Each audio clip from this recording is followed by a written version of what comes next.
አሁን በትንታኔ የምንነግራችሁ ጉዳያችን ላይ ደርሰናል። ቀደም ሲል እንግዲህ የአውሮፓ ህብረት ሩሲያ ላይ ያለውን አቋም አንጸባርቋል። ሩሲያና ዩክሬን በሪያድ ያደረጉት ስምምነት ላይ ደግሞ እንግዲህ ስራ ላይ ከዋለ ሩሲያን ወደ ዓለም አቀፉ ገበያ ዳግም ሊመልሳት ይችላል እየተባለ ይገኛል። የዩክሬኑ ፕሬዝዳንት ዘለንስኪ ስምምነቱ መልካም ጅማሮ ብለውታል። ይህንን ጉዳይ በዓለም አቀፍ ትንታኔ ዘገባችን ተመልክተናል። ገነነ ብርሃን ይቀጥላል።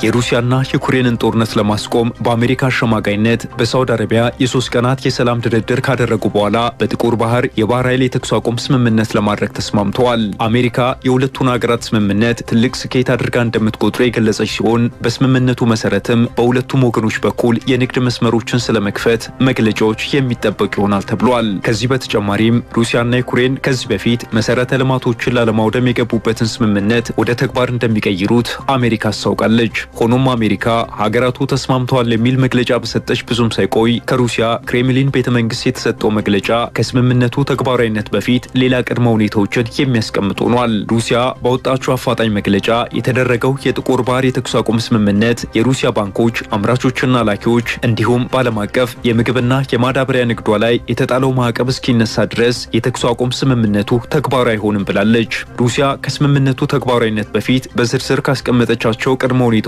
ውስጥ የሩሲያን የግብርና ባንኮች ከስዊፍት ፔይ የክፍያ ስርዓት ጋር ማገናኘት፣ በምግብ ንግድ ላይ የተሰማሩ መርከቦቿ ላይና የእርሻ ማሽነሪዎች እንዲሁም ሌሎች ለምግብነት የሚያስፈልጉ ሸቀጦች አቅርቦት ላይ የተጣሉባት እገዳዎች እንዲነሱላት ጠይቃለች። በእርግጥም አሜሪካ በሁለቱ ሀገራት የጥቁር ባህር ላይ የተደረገው የተኩስ አቁም ስምምነት መቼ ተግባራዊ መሆን እንዳለበት በግልጽ ያስቀመጠችው ጊዜ የለም። ዶናልድ ትራምፕ ሩሲያ ለስምምነቱ ተፈጻሚነት በቅድመ ሁኔታ ደረጃ ያስቀመጠቻቸው ጥያቄዎችን በተመለከተ ለጋዜጠኞች ሲመልሱም በሩሲያ ላይ ስለተጣሉት ማዕቀቦች እያሰብንና እየተመለከትናቸውም ነው ብለዋል። አንዳንድ ተንታኞች አሜሪካ የሩሲያና ዩክሬንን ድርድር አስመልክቶ የሰጠችው መግለጫ ሩሲያ ወደ ውጭ ለዓለም ንግድ የምትልከውን የእርሻና ማዳበሪያ ገበያ ተጠቃሚነት ወደ ነበረበት የሚመልስ እንደሆነ ይገልጻሉ። ሩሲያ ያስቀመጠችው ቅድመ ሁኔታም ተሟልቶላት ቃሏን በማጠፍ ስምምነቱን ተግባራዊ የማታደርግ ከሆነ ዩክሬን በሩሲያ ላይ ተጨማሪ ማዕቀብ እንዲጣልባት እንደምትጠይቅና ከአሜሪካም ተጨማሪ ወታደራዊ ድጋፍ እንዲደረግላት እንደምትፈልግ እነዚሁ ተንታኞች ያብራራሉ። የዩክሬን የመከላከያ ሚኒስትር የሆኑት ረሰም ኡሜሮቭ የስምምነቱን አፈጻጸም የሶስተኛ ወገን ሀገራት ሊቆጣጠሩት እንደሚገባ ካሳሰቡ በኋላ የሩሲያ የጦር መርከቦች ከጥቁር ባህር ምስራቃዊ ክፍል አልፈው የሚንቀሳቀሱ ከሆነ እንደ ስምምነቱ ጥሰት እንደሚቆጠር አስጠንቅቀዋል። ይህ ከሆነ ዩክሬን ራስን የመከላከል ሙሉ መብት ይኖራታል ብለዋል። በሩሲያና ዩክሬን ስምምነት ላይ እየተጻፉ ያሉ አስተያየቶች እንደሚያመለክቱት ስምምነቱ ጦርነቱን ከማስቆም ይልቅ ለሩሲያ ሁኔታዎችን የሚያመቻችና ተጨማሪ ግዛቶችን ከዩክሬን እንድትጠቀልል የሚያስችል ነው ይላሉ። በሌላ በኩልም ሩሲያ እንደ ቀድሞ ሁኔታ ያስቀመጠችው የተጣለባት ማዕቀብ የሚነሳላት ከሆነ ለታመመ ኢኮኖሚዋ ትልቅ መድኃኒት የሚሆናት ይሆናል። በዚህም ዓላማዋን ለማሳካት በምድር በምታስቀጥለው ጦርነት ከግቧ መድረስ እንደምትችል በማንሳት ትርፋማ እንደሚያደርጋት የሚያነሱ አሉ። በሩሲያ ላይ ተጥለው ስለቆዩት ማዕቀቦች መነሳት አረንጓዴ መብራት ያበራችው አሜሪካ አብዛኞቹን ማዕቀቦች ማንሳት ብትችልም ከባንክና ከፋይናንስ ጋር የሚገናኙትን ማዕቀቦች ግን ለማንሳት የሌሎችንም ሀገራት ይሁንታ የሚጠይቅ ይሆናል ተብሏል። በሪያድ በተደረጉት የአሜሪካና ሩሲያ ስብሰባዎች ላይ የማዕቀብ መነሳትን በተመለከተ ውይይት የተደረገበት ቢሆንም ይሁን እንጂ በሩሲያ የፋይናንስ ተቋማት ላይ የተጣለውን ማዕቀብ ማንሳትና የሩሲያ የግብርና ባንኮችን ከስዊፍት ጋር እንደገና እንዲገናኙ ማድረግ ያን ያህል ቀላል አይደለም ተብሏል። ማዕቀቡን ለማንሳት የአውሮፓ ህብረት፣ እንግሊዝ፣ ጃፓን፣ ካናዳ፣ ስዊዘርላንድ፣ አውስትራሊያና ሌሎች የቡድን 7 አባል ሀገራትን ተጨማሪ ውሳኔ የሚጠይቅ ነው ተብሏል። አሜሪካ በግሏ በሩሲያ የፋይናንስ ተቋማት ላይ የጣለችውን ማዕቀብ የምታነሳ ከሆነ ደግሞ በዓለም ዙሪያ ለሚንቀሳቀሱት የአሜሪካ ባንኮች ለዓለም አቀፍ የፋይናንስ ስርዓት ተገዥነታቸው ላይ ጥያቄዎችን ይፈጥራል ነው የተባለው።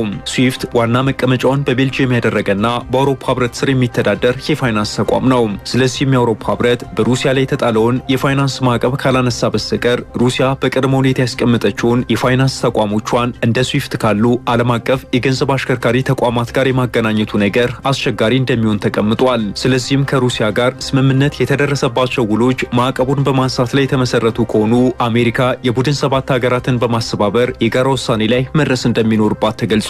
ስለዚህም ሩሲያ ለመደራደር ቀለል ብላ እንደቀረበች ሁሉ ቀላል ቅድመ ሁኔታዎችን አላስቀመጠችም። ሩሲያ ከዚህ ስምምነት የተገታውን ዓለም አቀፍ የንግድ እንቅስቃሴዋን ዳግም የማቀላጠፍ እድል የምታገኝ ሲሆን በዩክሬንም በኩል በመርከቦቿ ላይ ዕለት በዕለት በሩሲያ ከሚደርስ የድሮን ጥቃት እረፍት የሚሰጣት ይሆናል። ከዚህም በተጨማሪ በጥቁር ባህር ላይ የሚሰፍነው መረጋጋት ለዓለምም ጭምር ትሩፋቱ የሚደርስ ነው። እንደ ምግብ ዋስትና፣ የኢኮኖሚ መረጋጋትና የኤነርጂ ዘርፎች ባሉ ጉዳዮች ላይ ለዓለምም ጭምር አበርክቶ አለው።